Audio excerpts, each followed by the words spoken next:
बिस्मिल्लाहिर्रहमानिर्रहीम नहमदुहु व नुसल्ली व नुसल्लिमु अला रसूलिहिन नबील करीम। नाज़रीन किराम, बहुत सारी इबादत ऐसी हैं कि जो हम किसी न किसी हस्ती या किसी पैगंबर की याद में उस इबादत को करते हैं। कि जिस तरह के हज के मौके पर जब हाजी लोग जो है वो शैतान को पत्थर मारते हैं, तो ये हज़रत सैयदना इब्राहीम अलैहिस्सलाम की इसमें याद है। और यहाँ से हज़रत सैयदना इब्राहीम अलैहिस्सलाम की याद मनाई जाती है कि जब हज़रत सैयदना इब्राहीम अलैहिस्सलाम इस्माइल अलैहिस्सलाम को ज़बह करने के लिए जा रहे थे अल्लाह के हुक्म पर, तो फिर रास्ते में जो है शैतान ने रोकने की कोशिश की। शैतान ने कहा कि एक ख्वाब की बिना पर तू अपने बेटे हजरत इस्माइल अलैहिस्सलाम को ज़बह कर रहा है। तो उसी मकाम पे हजरत सैयदना इब्राहीम अलैहिस्सलाम ने शैतान को पत्थर मारा। कहा कि ये तो एक ही इस्माइल है, अगर इस तरह के हजारों इस्माइल भी हो तो अल्लाह की रजा की खातिर वो कुर्बान है। तो फिर हजरत इब्राहीम अलैहिस्सलाम ने जब वहां शैतान को पत्थर मारा, तो आज हाजी जो है जब हज करने के लिए जाते हैं तो उसी मकाम पे शैतान को पत्थर मारते हैं। तो ये हजरत सैयदना इब्राहीम अलैहिस्सलाम की याद है। इसी तरह जब हम दिन में 5 नमाजें पढ़ते हैं तो ये पांचों नमाजों में भी किसी न किसी नबी की निस्बत पाई जाती है। और फिर इन नमाजों को भी अल्लाह तबारक व तआला जल्ल जलालुहु ने अपने पैगंबरों की यादगार बना रखा है। यानी कि जब हम फजर के फर्ज 2 रकात पढ़ते हैं, या फिर जोहर के 4 रकात फर्ज पढ़ते हैं, असर के 4 रकात पढ़ते हैं, मगरिब के 3 रकात पढ़ते हैं और इशा के फिर 4 रकात फर्ज पढ़ते हैं, तो इनकी भी वजह है। और इन नमाजों में भी अल्लाह तबारक व तआला ने अपने पैगंबरों की यादगार बना रखा है। तो जब हजरत हम फजर की नमाज 2 रकात फर्ज पढ़ते हैं, तो इसकी वजह यह है कि जब हजरत सैयदना आदम अलैहिस्सलाम की तौबा कबूल हुई, तो फिर हजरत सैयदना आदम अलैहिस्सलाम ने शुक्राने के तौर पर 2 रकात नफिल पढ़े। तो जिस वक्त हजरत सैयदना आदम अलैहिस्सलाम ने 2 रकात नफिल पढ़ी तो वो फजर का वक्त था।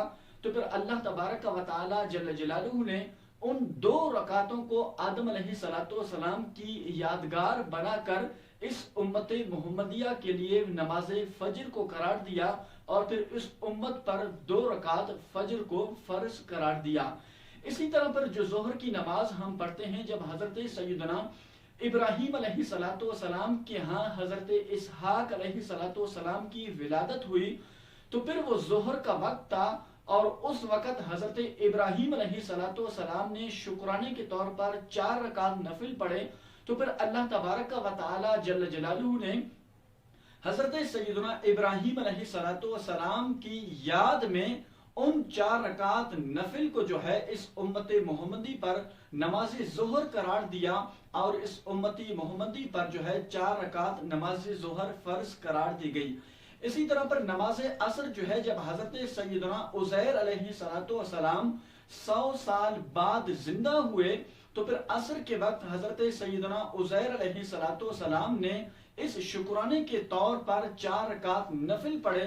तो फिर अल्लाह तबारक व तआला ने उन 4 रकात नफिल को इस उम्मत मोहम्मदिया के लिए फर्ज बनाकर इस उम्मत मोहम्मदिया के लिए नमाज असर करार दिया। इसी तरह पर नमाज मगरिब के बारे में आता है कि जब हजरत सैयदना याकूब या फिर हजरत अयूब अलैहिस्सलाम ने 4 रकात जो है वो सेहत याबी के लिए उन्होंने पढ़ी, नमाज शुरू कर दी।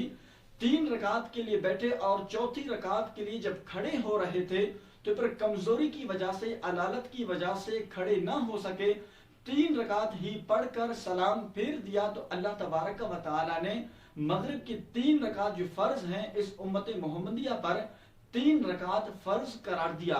तो ये जो बाज लोग पूछते हैं कि मगरिब के 3 रकात क्यों, 4 रकात क्यों नहीं, या फिर 2 रकात क्यों फर्ज करार नहीं पाई, तो इसकी वजह यह है कि जब हजरत याकूब अलैहिस्सलाम या फिर हजरत अयूब अलैहिस्सलाम 3 रकात पढ़ के चौथी रकात के लिए खड़े हो रहे थे, तो कमजोरी की वजह से खड़े न हो पाए, तो फिर 3 रकात पर ही सलाम फेर दिया। यूं फिर अल्लाह तबारक व तआला ने इन तीनों रकातों को इस उम्मत मोहम्मदिया के लिए नमाज मगरिब करार करके उस उम्मत पर फर्ज करार दिया।